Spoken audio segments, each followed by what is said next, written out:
नमस्कार, आप देख रहे हैं पॉलिटिकल पंचायत। मैं हूं आपके साथ निखिल। जब से देश के अंदर एसआईआर चालू हुआ है तब से ही देश के अंदर तमाम बीएलओ की मौत की खबरें आ रही हैं। हर दूसरे तीसरे दिन एक मौत की खबर आ जाती है। आज हम इसी के ऊपर चर्चा करेंगे। ये जो लगातार आत्महत्याएं हो रही हैं, मौत हो रही हैं, इनके पीछे का कारण क्या है। कारण के अलावा इस चीज़ को लेकर इलेक्शन कमीशन का क्या स्टैंड है, सत्ता पक्ष का क्या स्टैंड है, विपक्ष का क्या स्टैंड है और सुप्रीम कोर्ट का क्या कहना है। सबसे पहले बात तो करते हैं हम एसआईआर की। एसआईआर बिहार में चालू हुआ।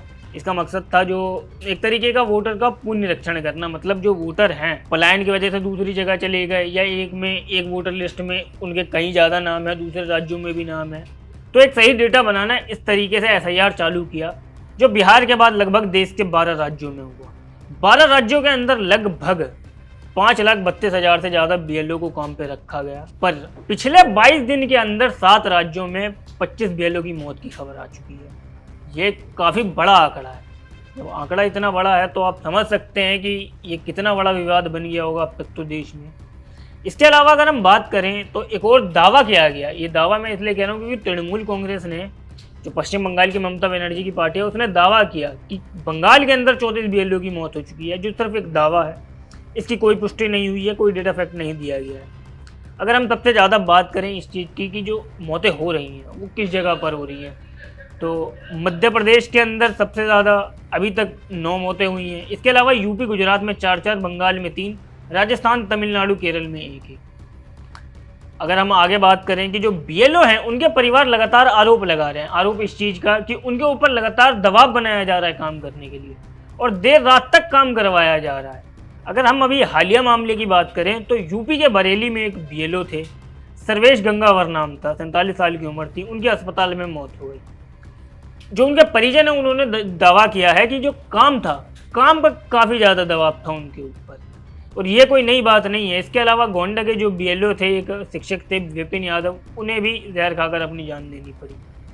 उनके जो परिजन थे उन्होंने आरोप लगाया कि अधिकारियों द्वारा उनके ऊपर वोट हटाने और सामान्य वर्ग के नाम जोड़ने का दबाव था, जिसको लेकर उन्होंने ये कदम उठाया। लगातार उन पर दबाव बनाया जा रहा था।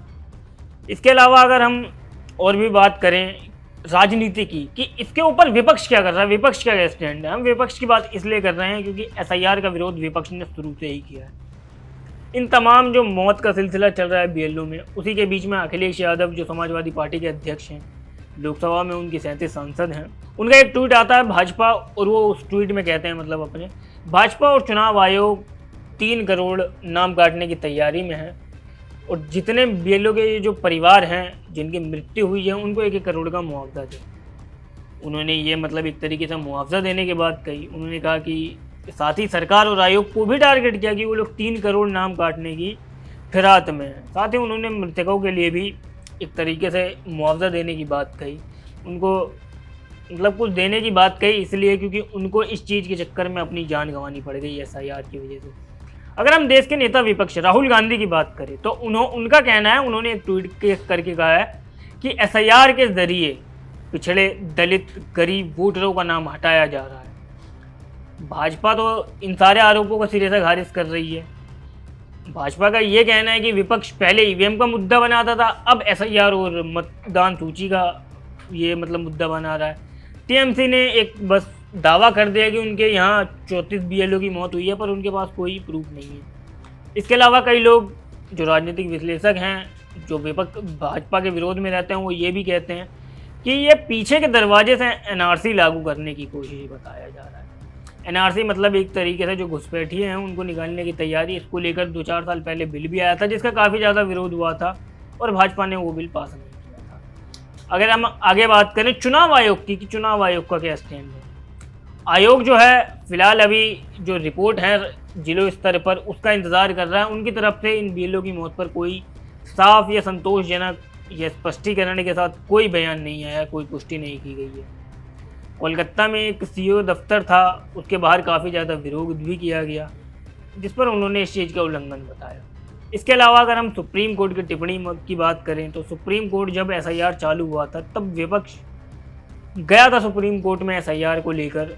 उस पर एसआईआर ने कहा था कि ये कोई देश में पहली बार नहीं हो रहा है, वोटर शुद्धता के लिए ये एक संवैधानिक अधिकार है आयोग के पास। और इसके अलावा आधार कार्ड को लेकर लगातार विवाद बन रहे थे, क्योंकि तमाम लोग कह रहे थे कि जो आधार कार्ड हैं क्या उससे नागरिकता साबित हो जाती है। तो इसका जवाब भी कोर्ट ने दिया था कि नहीं, अगर किसी मतदान को नाम हटाने से पहले जो मतलब पूर्व सूचना अनिवार्य है, ये कहा गया था सुप्रीम कोर्ट के द्वारा। इसके अलावा अगर हम आगे बात करें कि जो बीएलओ हैं उनके मुद्दे क्या है, इसको लेके जो पूर्व चीफ इलेक्शन कमिश्नर रहे ओपी रावत, उन्होंने बताया था, उन्होंने न्यूज़ चैनल पे बताया था ये सारी चीज़ें। उन्होंने कहा था कि जो बीएलओ है उनके ऊपर लगातार दबाव बनाया जा रहा है। दबाव किस चीज़ का? दबाव इस बात का कि उनको स्कूल का भी काम करना पड़ रहा है, एसआईआर का भी काम करना पड़ रहा है। कई बार सर्वर क्रैश हो जा रहे हैं, जिसकी वजह से उन्हें रात रात भर जगकर अपलोडिंग करनी पड़ रही है। कैप्चा की वजह से दिक्कतें आ रही थी, पर कैप्चा को हटाने के बाद उन्होंने ये भी कहा था कि बाकी सारी चीज़ें आसान हुई थी। इसके अलावा उन्होंने ये भी कहा था कि सिस्टम को समाधान देना चाहिए, लेकिन बीएलओ खुद ही समाधान खोज रहे हैं। इस तरीके से उन्होंने बात की थी। तो यही पूरा विवाद था। लगातार 25 मौतें हो गई। विपक्ष का भी अपना स्टैंड क्लियर है, वो लोग एसआईआर का खुलकर विरोध कर रहे हैं। सत्ता पक्ष की तरफ से कोई दावा नहीं किया जा रहा है, ना इन बीएलओ की मौत पर कुछ कहा जा रहा है, वो लोग अभी शांत बैठे हुए हैं। ममता बनर्जी बंगाल के अंदर लगातार विरोध कर रही हैं, आयोग की तरफ से भी कोई जवाब नहीं आ रहा है।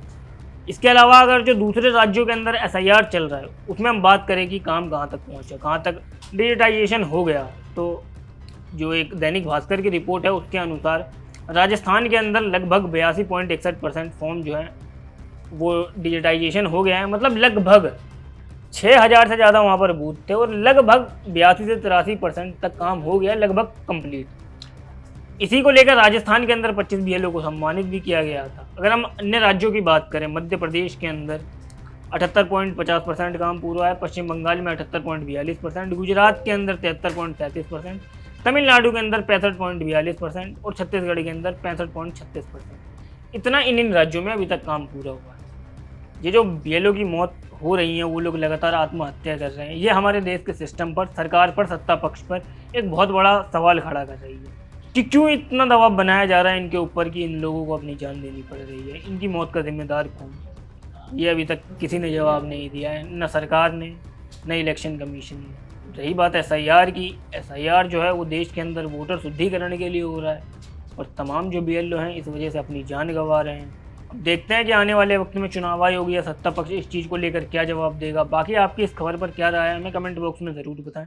अगर वीडियो पसंद आया हो तो वीडियो को लाइक करें, शेयर करें और पॉलिटिकल पंचायत को सब्सक्राइब करना ना भूलें।